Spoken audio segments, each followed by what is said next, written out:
छोटे से गांव नायागसर में एक गरीब औरत अपने परिवार के साथ रहती थी। उस गरीब औरत के एक बेटा था।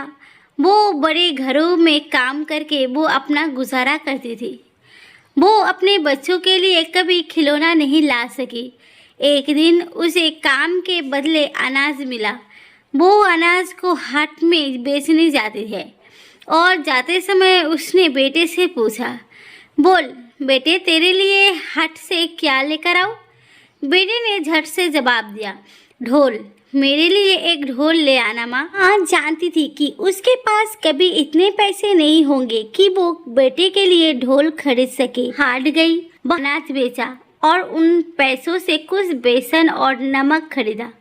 उसे दुख था कि वो बेटे के लिए कुछ नहीं ला पाई। वापस आते हुए रास्ते में उसे लकड़ी का एक प्यारा सा टुकड़ा दिखा। उसने उसे उठा लिया और आकर बेटे को दे दिया। बेटे की कुछ समझ में नहीं आया कि उसका वो क्या करे। दिन के समय वो खेलने के लिए गया तो उस टुकड़े को अपने साथ ले गया।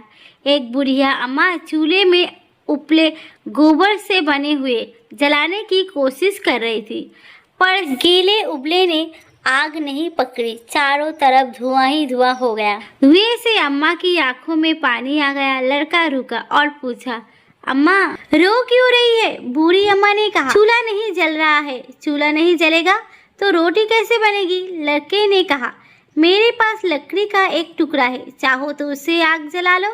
अम्मा बहुत खुश हुई। उन्होंने चूल्हा जलाया, रोटियां बनाई और एक रोटी लड़के को दे दी।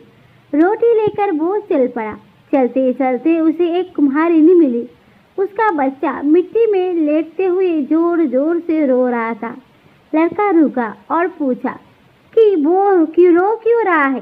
कुम्हारिनी ने कहा कि वो भूखा है और घर में खाने को कुछ नहीं है। लड़के ने अपनी रोटी बच्चे को दे दी।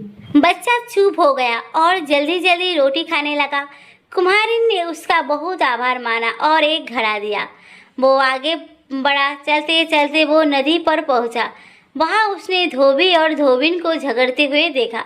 लड़के ने रुककर इसका कारण पूछा। धोबिन ने कहा, चिल्लाऊं नहीं तो क्या करूं? इसने शराब के नशे में घड़ा फोड़ दिया।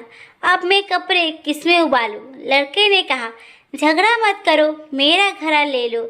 इतना बड़ा घड़ा पाकर धोबिन खुश हो गया। बदले में उसने लड़के को एक कोट दिया। कोट लेकर लड़का चल पड़ा। चलते चलते वो एक पुल पर पहुंचा। वहां उसने आदमी को ठंड से बिठुरते हुए देखा। बेचारे की शरीर पर कुर्ती तक नहीं था। लड़के ने उसे पूछा कि उसका कुर्ता कहाँ गया। आदमी ने बताया, मैं इस घोड़े पर बैठकर शहर जा रहा था।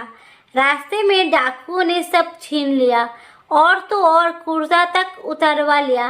लड़के ने कहा, चिंता मत करो, लो ये कोट पहन लो। आदमी ने कोट लेते हुए कहा, तुम बहुत भले हो, मैं तुम्हें ये घोड़ा भेंट करता हूँ।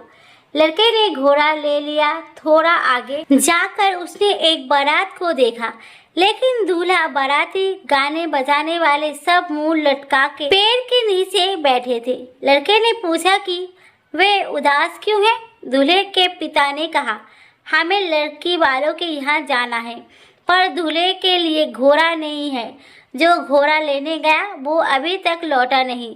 दूल्हा पैदल तो चलने से रहा, पहले ही बहुत देरी हो गई है, कहीं विवाह का मुहूर्त ना निकल जाए। लड़के ने उन्हें अपना घोड़ा दे दिया। सबकी बाँछें खिल गईं। दूल्हे ने लड़के से पूछा, तुमने बड़ी मदद की, हम तुम्हारे लिए क्या कर सकते हैं? लड़के ने कहा, आप अगर कुछ देना ही चाहते हैं तो ये ढोल दिला दे। दूल्हे ने ढोल बजाने वाले से उसे ढोल दिला दिया। लड़का भागा भागा घर पहुंचा और ढोल बजाते हुए माँ को पूरी कहानी सुनाने लगा कि उसकी दी हुई लकड़ी से उसने ढोल कैसे प्राप्त किया। लड़का ढोल को पाकर बहुत खुश हो गया और माँ भगवान का धन्यवाद करने लगी। दोस्तों, इस कहानी का तात्पर्य यह है कि निस्वार्थ त्याग और सत्कर्म घूम फिर कर हमारे ही सामने आते हैं, उनका लाभ हमें ही मिलता है। इसीलिए अच्छे कर्म करते रहिए, भगवान हमारा हमेशा भला ही करेंगे। कहानी अच्छी लगी हो तो प्लीज़ लाइक करें, कमेंट्स करें और मेरे चैनल को सब्सक्राइब करना ना भूलिए। धन्यवाद।